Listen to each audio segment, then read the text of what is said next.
오늘 이 말씀이 이 밤을 주 앞에 보내고 있는 여러분들에게 매우 중요한 또 인생의 한 변곡점을 맞는 말씀이 될 수 있기를 축복합니다. 여기 보면 세 장소가 등장을 해요. 세 장소. 자, 처음에 어디서 출발하죠? 홍해에서 출발합니다. 홍해. 자, 22절을 한번 보세요. 모세가 어디에서 출발하죠? 홍해는 이스라엘 백성들이 이제 막 옛 삶을 끊어내고 빠져나온 매우 중요한 역사의 기준입니다. 홍해에서 오늘 출발합니다. 지난주 우리는 홍해를 어떻게 건넜죠? 가만히 서서 하나님의 예비하신 길을 두고 홍해를 건넜습니다. 근데 그 길은 마른 땅이었어요. 그렇죠? 정확히 마른 땅이었습니다. 하나님께서는 이스라엘 백성들의 속성을 잘 아시기에 그냥 바다만 갈라놓으신 게 아니라 밤새 뜨거운 동풍 바람을 불게 해서 바다 밑을 말리시고 그 길을 건너게 하셨어요. 근데 그 마른 땅은 이스라엘 백성들에게는 구원의 방도가 됐지만 그들을 추적해 오던 애굽 병사들에게는 멸망의 빙거가 됐죠. 이것이 복음의 생리입니다. 오늘 이제 우리는 그 홍해에서 이제 새로운 역사와 새로운 삶의 출발지에서 이 백성들이 출발을 합니다.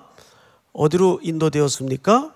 수르 광야라고 돼 있어요. 수르 광야로 들어가서 며칠 길을 걷게 돼요? 사흘길. 이 성경에 유독 3일길이 많이 나오죠. 우리가 지금 요한복음을 주일 오전에 보고 있는데 첫 표적이 며칠째 되던 날이었어요? 바로 사흘째 되던 날입니다. 사흘째 되던 날. 벌써 잊으셨겠지만은 정확하게 사흘째 되던 날이에요. 그래서 아주 유명한 구약 신학자는 해밀턴이라는 분은 이것을 예수님의 첫 표적인 가나 혼인잔치의 장면과 오버랩시켜서 설명을 하는데 굉장히 설명 자체가 절묘합니다. 여러분, 가나 혼인잔치도 무슨 사건이었죠?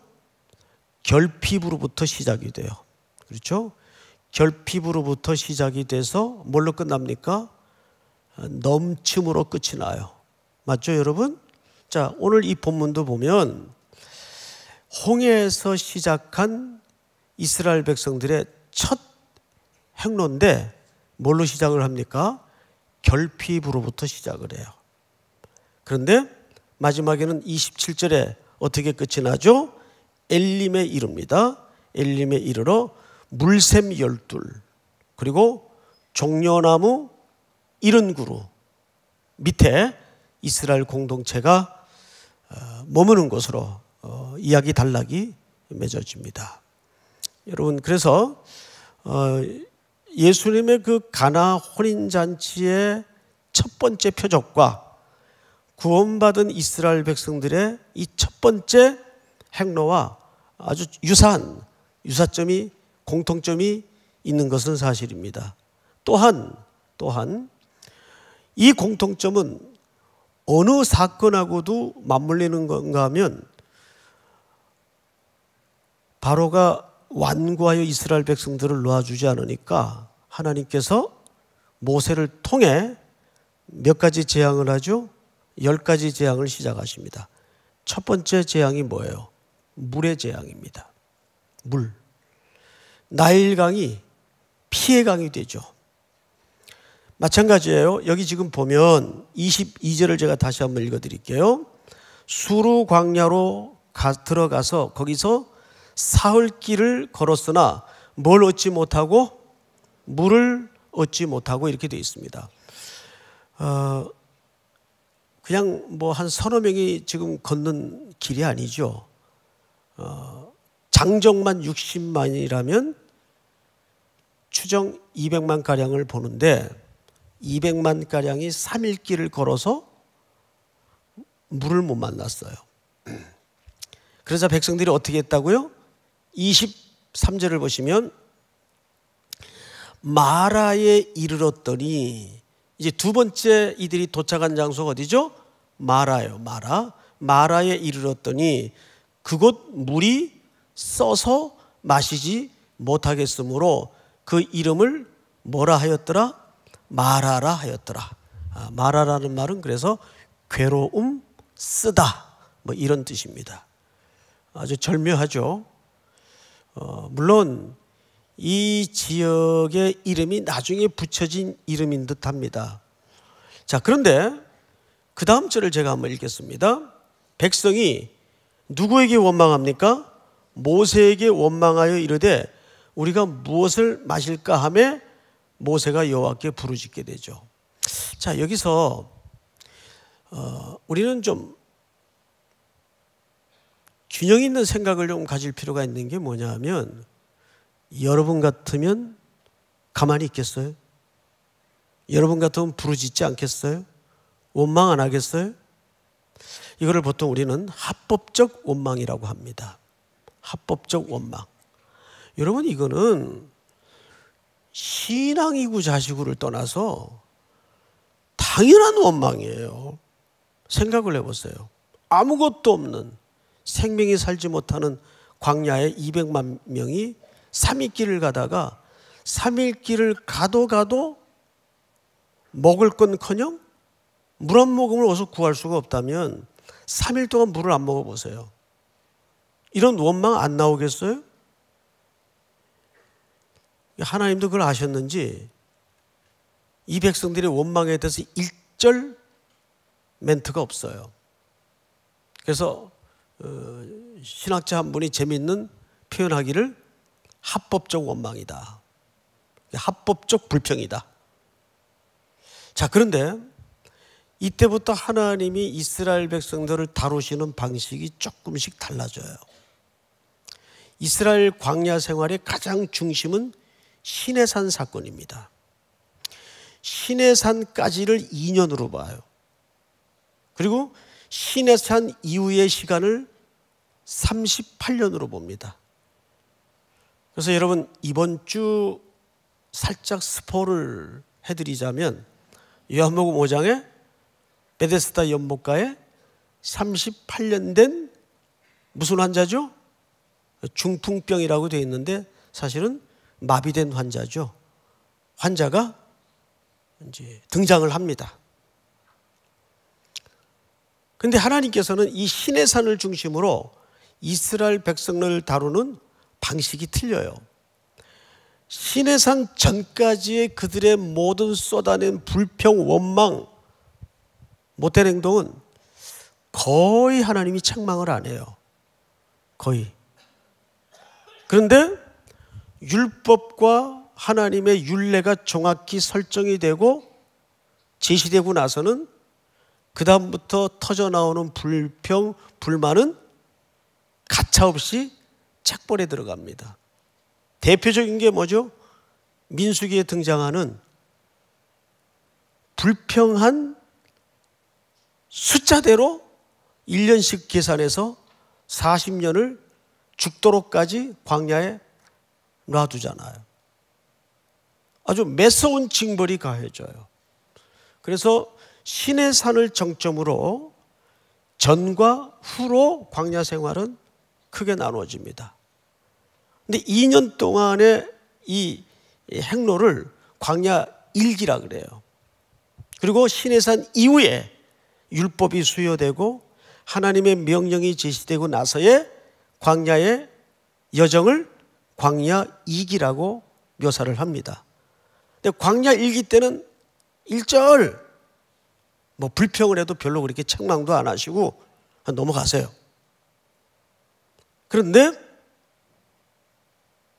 시내산 이후에는 불평할 때마다 거기에 하나님께서 반드시 응징을 하십니다. 그 이유는 뭔가 간단해요. 언약 전의 백성들과 언약 후의 백성들을 다루는 하나님의 방식이 다르기 때문입니다. 그러면 이제 혹자는 이렇게 생각을 얄궂게 할 수 있어요. 그러면 차라리 언약 안 할 걸 그랬다. 그죠? 이건 사실 제가 만든 질문이에요. 그 학자가 한 얘기가 아니고 제가 책을 읽다가 그런 생각이 들더라고요. 언약을 했기 때문에 매섭게 다루시고 언약 전에는 그냥 살살 다루신다면 언약의 차이가 그런 상이점을 만들어냈다면 언약을 괜히 했네, 이런 생각이 자연스럽게 들어오는 거예요. 정말 그렇습니까? 여기서 우리는 그 언약을 해야만 했던 중요한 이유를 아는 것이 가장 이 광야 여정에 녹아진 하나님의 의도예요. 왜 언약까지 해가지고 사람을 이렇게 고달프게 만드실까? 이유는 하나입니다. 율법을 준 것은 그걸 안 지키면 때리고 벌 주고 이게 목적이 아니라는 거죠. 율법을 수여함으로써 이 백성들이 첫째는 로마서 대주제죠. 자기들이 얼마나 한계가 있고 연약한 존재인지를 드러내는 겁니다. 그래서 우리가 얼마나 하나님이 필요한 존재인가, 십자가의 은혜 없이는 살 수 없는 존재인가를 광야에서 뼛속 깊이 확인시켜 주는 거예요. 그게 신명기 8장 3절의 내용이에요. 너희를 줄이고 낮추시고 허기지게 만든 것은 사람이 떡으로만 사는 것이 아니요 여호와의 입에서 나오는 모든 말씀으로 사는 것을 가르쳐 주기 위해서다. 근데 나중에 그 말씀이 하늘에서 내려온 생명의 떡이 되잖아요. 그러니까 율법을 받았기 때문에 삶이 고달퍼진 게 아니라 그 율법을 통해서 첫 번째 우리에게 가르치는 것이, 율법을 주니까 못 지키더라고요. 택도 안 되더라고요. 그래서 점수가 40년 만에 성적표가 나왔는데 빵점. 정확하게 빵점이에요. 의인은 없나니 하나도 없었다. 빵점. 그 대표의 상징을 맡은 인물이 모세예요. 그래서 모세는 가나안에 하나님의 구원을 설명하는 의도를 가지고 들여보내지 않죠. 그래서 모세가 구원을 못 받았다는 말은 더더욱 아니고 율법의 수요자이기 때문에. 두 번째, 율법을 줌으로써 또한 가르치는 것은 하나님이 이 백성들을 얼마나 섬세하게 사랑하시는가를 이렇게 가르치시는 거예요. 얼마나 사랑하시는가. 그래서 오늘 이 이야기 속에는 문단이 굉장히 짧지만 이 속에 갈보리 언덕의 이야기까지가 다 녹아져 있어요. 성경을 한번 볼까요? 이렇게 되어 있습니다. 24절을 제가 읽습니다. 백성이 모세에게 원망하여 이르되 우리가 무엇을 마실까 하매 모세가 여호와께 부르짖었더니 여호와께서 그에게 한 나무를 가르치시니. 자, 앞을 보실까요? 여기 한 나무예요. 한 나무. 신명기 율법에는 나무에 달린 자마다 무슨 자라 그랬어요? 저주를 받은 자니라 그랬어요. 바로 이 나무는 장차 우리를 대신해서 갈보리 언덕에 세워질 예수님이 죽으신 바로 그 십자가의 그림을 얘기하고 있어요. 근데 이 물이 무슨 물이죠 지금? 쓴 물이에요. 먹지 못하는 죽음의 물이에요. 마치 홍해를 가르고 이스라엘 백성들이 구원을 얻었듯이 그것을 또 다른 형태로 압축한 파일이 바로 이 그림입니다. 나무를 가르쳐서 그 물에 던지게 합니다. 어떤 일이 벌어지나요? 성경을 좀 보십시다. 물에 던지니 물이 달게 되었더라. 거기서 여호와께서 그들을 위하여 법도와 율례를 정하시고 그들을 시험하실세. 이 시험이라는 말은 몇 점짜리인가? 이 시험이 아니고 프로브, 증명해내다, 빵점. 이 십자가의 은혜가 없이는, 구속의 사랑이 없이는 여지가 없는 빵점짜리 존재라는 것을 증명시켰다 그 말이에요. 그게 광야 여정의 의도입니다. 그게 시내산 율법의 아주 중요한 시각입니다. 자, 성경을 또 보십시다. 26절을 다 같이 한번 읽어볼까요? 시작. 이르시되 너희가 너희 하나님 나 여호와의 말을 들어 순종하고 내가 보기에 의를 행하며 내 계명의 귀를 기울이며 내 모든 규례를 지키면 내가 애굽 사람에게 내린 모든 질병 중 하나도 너희에게 내리지 아니하리니 나는 너희를 치료하는 여호와임이니라. 여러분, 여기서도 정확히 뭐라고 얘기를 했는가 하면 내 계명의 귀를 기울이면 내 모든 규례를 지키면 그랬어요. 지켰나요? 못 지켰단 말이에요. 근데 왜 하나님은 자신을 이렇게 소개했죠? 치료하시는 라파, 여호와 라파라고 소개를 했어요. 뭘로 여호와 라파가 되십니까? 그 나뭇가지를 가리켜 물에 던지게 함으로써, 즉 아들을 이 땅에 내놓으셔서 십자가의 갈보리 언덕에 메어 다심으로써 우리를 고쳐내시는 거예요. 그게 여호와 라파예요. 그 하나님의 치료는 십자가 방법 외에는 치료가 없습니다. 다른 방도가 있을 수가 없어요. 오직 십자가의 방법으로만 인류를 구원하시고 인류를 건져내시는 겁니다. 믿습니까? 사랑하는 우리 성도 여러분, 사람에게는 어떤 본성이 있는가 하면 항상 이 불평과 불만이 팩트 때문에 이루어지는 게 아니에요. 우리 가끔 사회생활 속에서 직장에서든지 또 교회에서도 그런 일이 종종 벌어져요. 야, 네 감정을 얘기하지 말고 팩트를 얘기해. 저는 그 말이 제일 웃기는 것 같아요. 팩트가 감정인데? 여러분, 팩트는 현상이에요, 그냥. 진짜 우리가 생각하는 팩트는 감정이 팩트예요. 제가 지난주인가요? 말씀을 드렸죠? 순종을 하면 뭐가 보인다고요? 길이 보여요. 안 하기로 하면 핑계가 만들어져요. 그러면 눈에 보이는 조건이 팩트입니까? 사실 내 안에 감정이 팩트입니까? 그렇습니다. 누구랑 무슨 얘기를 하다 기분이 상했어요.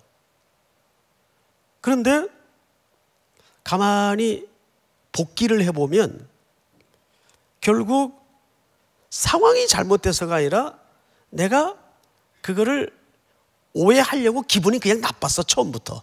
사실은. 그렇죠?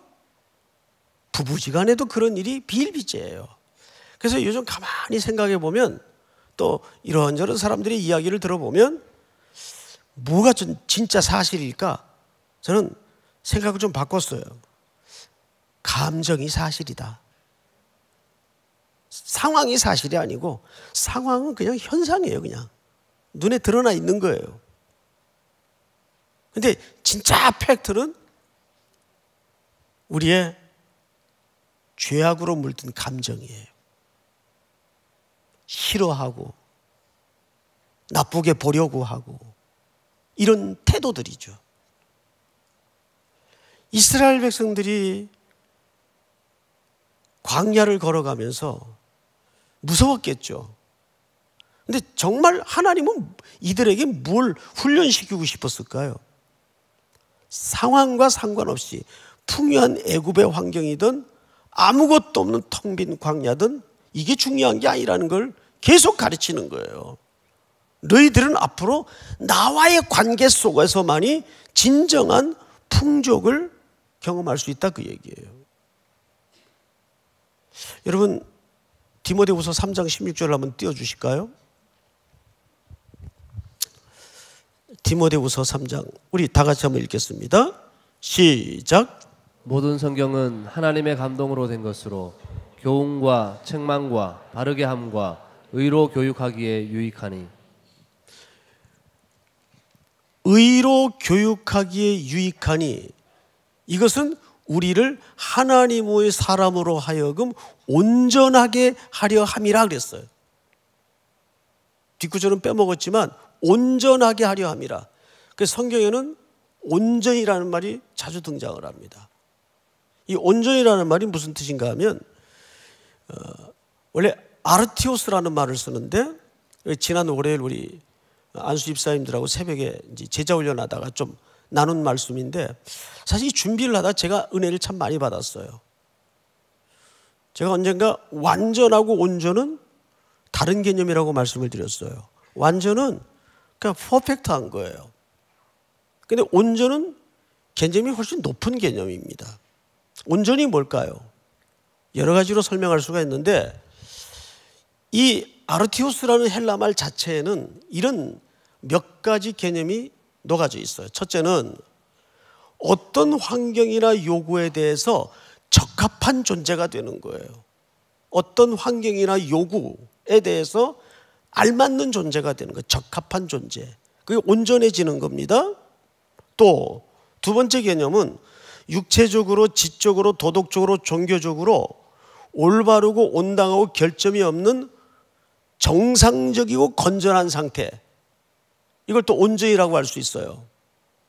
그런데 헬라 사람들의 이해 속의 온전은 더욱더 절묘한 개념 하나가 녹아져 있어요. 짝이 된다, 그 말이. 이게 사실 수학에서 나오는 개념입니다. 짝수, 짝이 되는 수. 그러니까 하나님이 우리에게 말씀을 주는 이유는 우리를 온전하게 하기 위해서래요. 그럼 그 말이 무슨 말이 됩니까? 우리를 누구와 짝이 되도록 하기 위해서, 신랑이신 그리스도와 맞는 짝이 되도록 하기 위해서, 아르티오스, 짝이 되도록 하기 위해서. 우리가 누구의 짝수예요? 그리스도의 신부라잖아요. 짝수란 말이에요. 그 신랑인 그리스도에게 적합하고 알맞는 짝꿍이 되도록 하기 위해서, 온전하게 하기 위해서 하나님의 섬세하고도 따뜻한 계명으로 버무려가는 거예요. 만들어가는 거예요. 우리 실체를 드러내고, 깎아낼 것 깎아내고, 다듬을 걸 다듬어서 신랑이신 그리스도와 짝꿍이 되도록 하는 거예요. 짝수. 그게 온전의 개념이에요. 가장 강렬한 예증은 성경에 있습니다. 둘째 탕아가 언제 온전해지죠? 도덕적으로 완전히 새롭게 돼서 온전해지던가요? 아니에요. 아버지의 아들의 자리로 돌아갈 때 온전해지는 거예요. 온전해지는 거예요. 90마리의 양을 두고 한 마리 양을 찾으러 가죠. 왜 그럴까요? 이런 미련한 목동이 어디 있어요? 99마리는 어쩌라고? 그러니까 쓸데없는 걱정하는 분들이 있어요, 이렇게. 그런데 100이라는 한 공동체가 온전해지기 위해서는 그 아무것도 아닌 것 같던 한 마리가 채워지고 돌아와야 온전한 공동체가 되는 거예요. 이게 참 철학적 숫자예요. 그래서 수학을 깊이 들어가 보면 수학하는 분들의 거의 대부분의 공통적인 고백이 수학은 숫자 노름이 아니고 철학입니다 그래요. 근데 그 말이 맞거든요. 그러니까 온전이라는 개념은 수리에서 나오는 짝수 개념이에요. 하나님이 우리를 광야에서 시내산에 모세를 올려 그 아래 백성들을 놓아두고 하나님의 율법을 받고 계명을 받아서 그 백성들을 이제 신탁하여 가르치기 시작하는 것은 우리를 어떻게 하기 위해서입니까? 아름다운 그리스도의 신부로 만들어가기 위해서예요. 옵션 걸어놓고 장난하기 위해서가 아니고. 그러니까 저같이 미련한 질문을 하는 사람들이 있을까 봐 저는 그런 의문이 들더라고요. 차라리 그럼 언약을 하지 말지. 훨씬 더 자유롭게 편했을 텐데. 그러면 그냥 아주 방랑인이 되는 거죠. 아무것도 아닌 거죠 그냥. 광야에서 바람에 쓸려다니는 초계와 같은 존재밖에는 안 되는 거죠. 그래서 이 첫 여정에 십자가의 사건을 담아놓고 죽음을 상징하는 옛것에 대한 단절을 상징하는 3일길을 걸어서, 그래서 성경에서 3일길이라는 것은 항상 옛것에 대한 단절을 의미하는 거리와 시간을 얘기합니다. 그래서 예수님이 가나 혼인잔치에 표적을 가나에서 펼칠 때에도 사흘째 되던 날, 여기도 홍해를 출발한 지 수르 광야에서 돌아다닌 지 사흘째 되던 날 마라의 절핍을 만납니다. 물이 있는데 먹지 못하는 물. 근데 이 사건이 어떻게 끝나냐 하면 12샘물과 70종려나무로 끝나요. 이 종려나무는 사사기 강좌 때도 말씀을 드렸지만 이스라엘 국가 자체를 상징하는 그 나무 중에 하나입니다. 그래서 이스라엘 백성들은 사사기에 보면 국경을 정할 때, 국경을 그을 때 이 종려나무를 심어요. 그게 지계표예요, 하나에. 그만큼 이 종려나무는 이스라엘 백성들에게는 국가적 상징의 뜻이 담아진 나무입니다. 자, 그러면 우리가 여기서 조그만 결론 하나를 내려야 될 것 같습니다.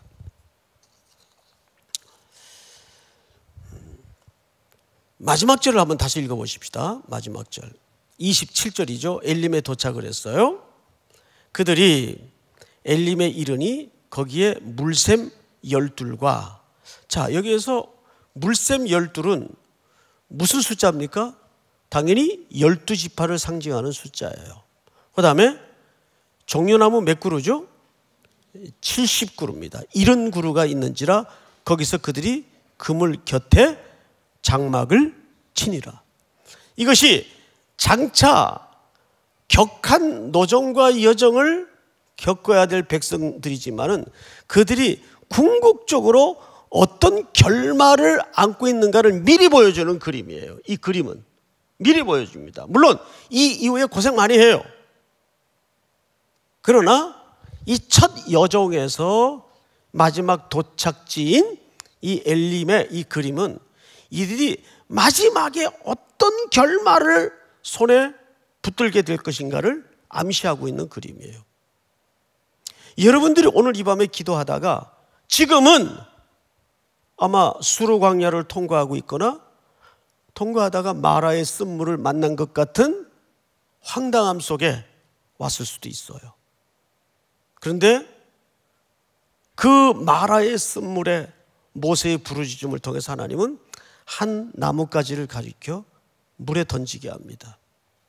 그 십자가의 대속의 은혜를 붙들고 여러분들이 눈물을 쏟고 마음을 쏟아 기도할 때 뭘 봐야 돼요? 12샘물을 봐야 돼요. 하나님께서 지금 사막과 골짜기를 지나는 내 인생에 반드시 이 종려나무 그늘 아래 내 삶을 놓는 기적을 나에게 약속하실 것이다. 믿습니까? 그것이 영적인 문제이든 육신의 문제이든 하나님은 여러분들을 반드시 이 자리로 인도하실 것입니다. 이 그림은 말하자면 우리가 화면을 열죠. 컴퓨터 켜고 화면을 열면 제일 먼저 뜨는 게 뭐죠? 아이콘들이 떠 있어요. 아이콘들이. 그러면 그 아이콘이 전부가 아니란 말이에요. 거기를 딸깍하고 클릭을 하면 그 안에는 무궁무진한 수십만 페이지가 펼쳐지면서 어마어마한 내용들이 담아져 있죠. 마찬가지예요. 그러니까 이 첫 이스라엘 백성의 광야의 첫 번째 여정, 수르에서 마라에서 어디를 도착합니까? 엘림. 그래서 이렇게 엘림 교회들이 많아요. 시중에 나가보면. 좋죠. 지난 월요일날, 화요일날, 수요일 3일 동안 안성수양관에서 우리 교회 어깨동무 사역부가 좀 오랜 고민 끝에 아주 귀한 그 일을 하나 했어요. 저는 이 어깨동무라는 말이 참 좋아요. 우리가 돕고 도움을 받는 관계가 아니라 어깨를 함께하고 한국교회를 섬기고 주의 나라를 동역한다는 그 의미가 너무 좋습니다. 그래서 어깨동무팀에서 우리 교회가 섬기고 있는 그 개척교회, 삼각교회 어려운 목사님 부부를 한 140여 분을 안성수양관에다가 모셔놓고 이제 3일 동안 여러 가지 프로그램으로 좀 그들에게 쉼과 또 심령의 부흥과 또 교제의 시간을 나누도록 그렇게 자리를 마련했습니다. 거기에 제자가 몇 명 참석을 했어요. 근데 이런 얘기를 해요. 이분이 미국에서 한 10년 넘게 이제 공부를 하고 목회를 하다가 무지무지하게 고생을 한 분입니다. 근데 한국에 와서도 한 5년 넘게 임지가 없는 거예요. 임지가. 아무 데도 공부를 하고 왔는데 오란 데가 없는 거예요. 마음고생을 굉장히 많이 했죠. 그러다가 저 경상도 지역에 어느 조그마한 농촌교회, 이번에 들어보니까 91살 된 새신자 한 분이 들어왔대요. 보통 형편이 그래요, 시골 교회가. 근데 아유 힘들지. 저는 이제 힘들까봐 이제 위로하는 마음에 그게 얼마나 힘들어 그랬더니 목사님, 제가 가식이 아니고요, 요즘처럼 행복한 때가 없대. 요즘처럼.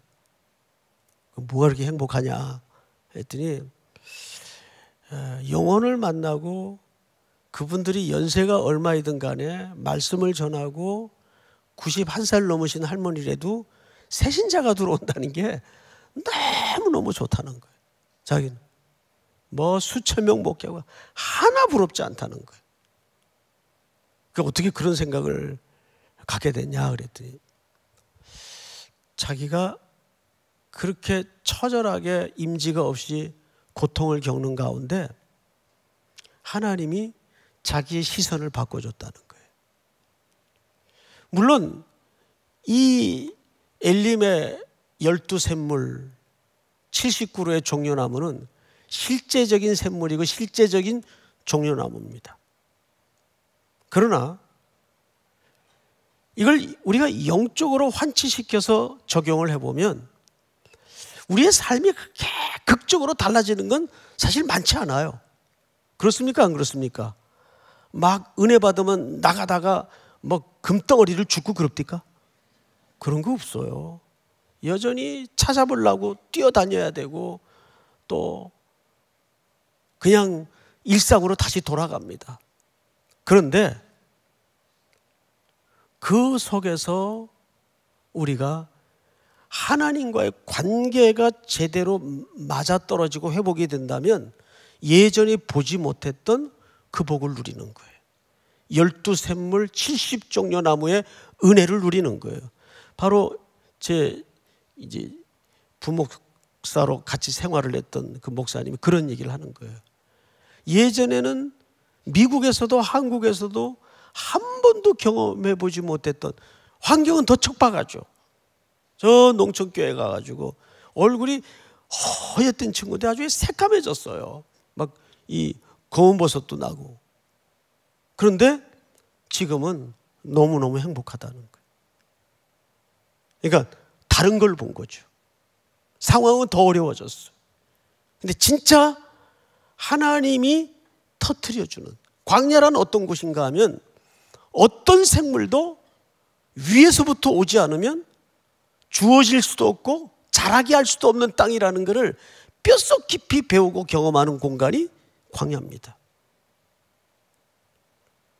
그러니까 이 목사님이 그걸 발견하고 거기에 눈뜨게 되자 오늘 우리가 만났던 엘림의 12샘물 70그루의 종려나무를 보게 되는 거예요. 믿습니까? 오늘 여러분들의 인생에도 또 이 밤에도 어떤 광야와 같은 고단한 길을 걷는 심정으로 이 자리에 엎드려 부르짖을지라도 그 기도의 길 끝에 12샘물을 만나는 은혜와 복이 터쳐 여러분들에게 해갈되는 셈이 되기를 주님의 이름으로 축복합니다. 우리 찬양 드리겠습니다. 우리 함께 기도해. 우리 찬양하죠. 우리 함께 기도해.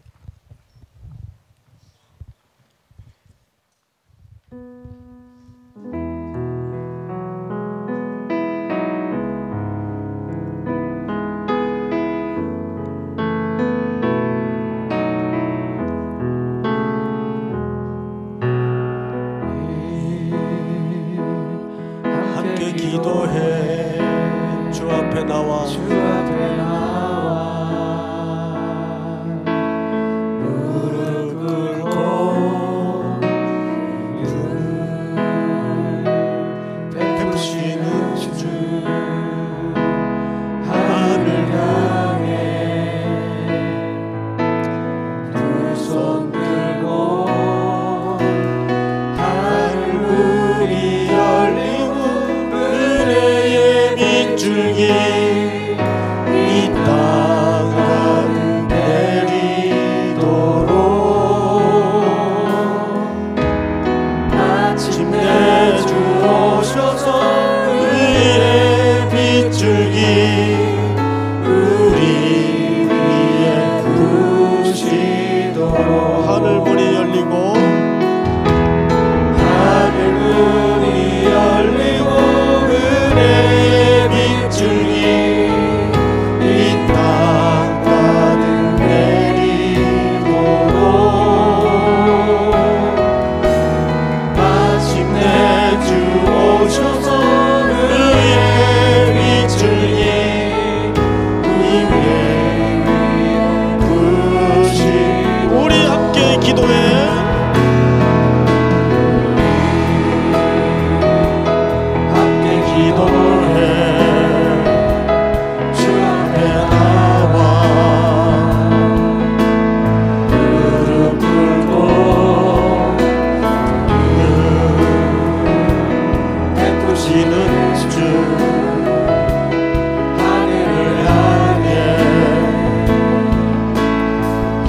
손 들고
한번 통성으로 기도할 때 오늘 주신 말씀 내 현실의 삶을 대입시켜서 기도하십시다. 그렇습니다. 지금 우리는 물을 만났어도 마라의 쓴물 같은 먹지 못할 물을 만난 입장 앞에 던져져 있습니다. 속이 아프고 가슴이 답답하죠. 원망이 터져 나옵니다. 나는 왜 맨날 이럴까? 왜 하필 나일까? 그러나 하나님께서는 한 나무가지를 가리켜 그 물을 치료하셨습니다. 여호와 라파 되시는 하나님, 오늘 이 밤에 그 예수를 통해서 내 삶이 다시 한번 진단되어지게 하시고 내 삶이 고쳐지게 하시고 12샘물을 만나고 70그루의 종려나무 그늘 아래 우리의 삶이 놓여지는 샬롬의 복을 누리게 하여 주시옵소서. 지금은 험난한 광야의 노정을 걷고 있지만 우리에게 그 소망을 주실 줄을 믿습니다. 그 약속을 만나게 하실 줄을 믿습니다. 내가 믿습니다. 내가 믿습니다. 눈을 열어 12샘물의 기적을 보게 하여 주시옵소서. 그 은혜를 만나게 하여 주시옵소서. 우리 이 시간 다 같이 한번 주여 주여 주여 부른 다음에 소리내어 통성으로 기도합시다. 주여